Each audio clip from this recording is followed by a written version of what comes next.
Dans les laboratoires de l'EPFL, les chercheurs développent des outils pédagogiques qui répondent à leurs besoins spécifiques.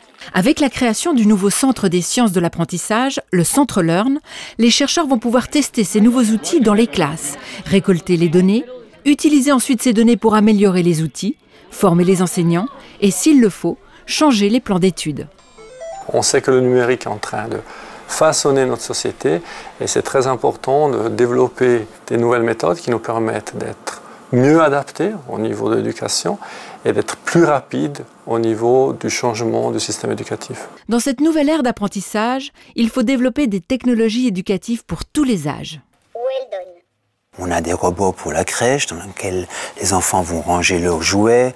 On a des robots pour apprendre à écrire en enseignant à un robot comment écrire. On a de la réalité augmentée pour former les charpentiers.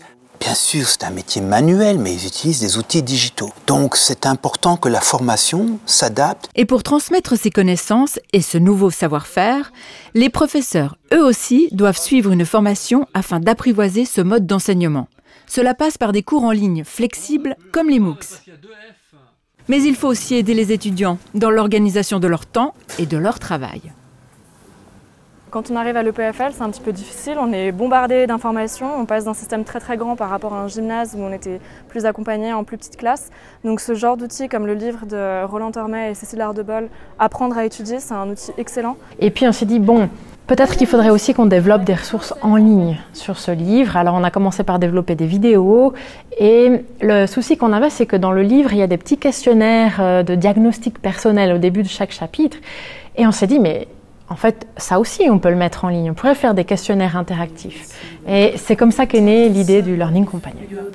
Le Learning Companion marche un petit peu comme un miroir où, en répondant à quelques questions, on vous retourne une image de vous-même et de votre profil d'apprenant.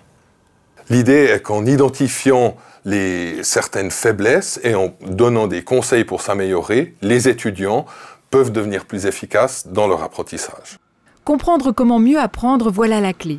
Le nouveau Centre Learn fera aussi le lien avec les autres acteurs du monde de l'éducation, dans un réseau qui privilégie les synergies entre la pratique de l'enseignement et la recherche en sciences de l'éducation.